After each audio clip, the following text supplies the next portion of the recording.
Élisabeth Borne cacherait-elle quelque chose? À la lecture de La Secrète, édition.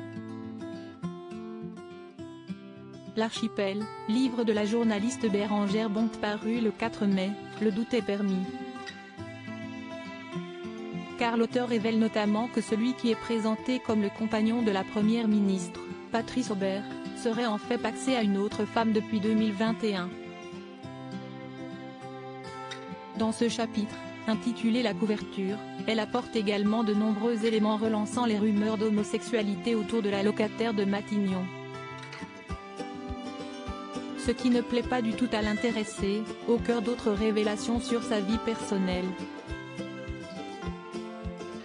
Quand une journaliste décrit en détail les conditions du suicide de mon père, quand elle a des propos intrusifs sur mon intimité, sur la relation avec mon fils, avec mon ex-mari, quand elle répand des allégations sur ma santé ou mon orientation sexuelle, comment prétendre que cela a pu se faire avec mon accord?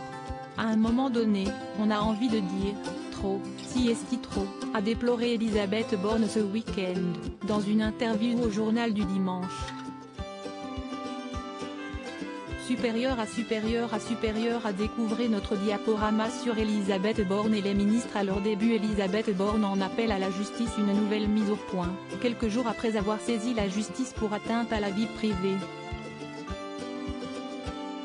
Élisabeth Borne demande en effet la suppression, dans toute nouvelle édition ou réimpression, de nombreux passages de la biographie.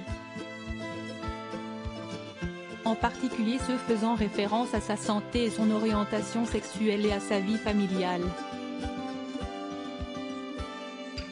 De son côté, la journaliste Bérengère Bonte a fait part de son incompréhension, comme les éditions de l'Archipel.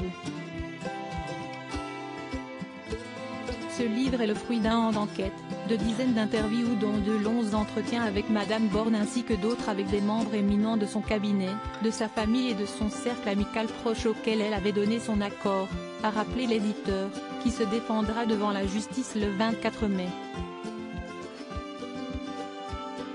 Crédit photo, Bestimage.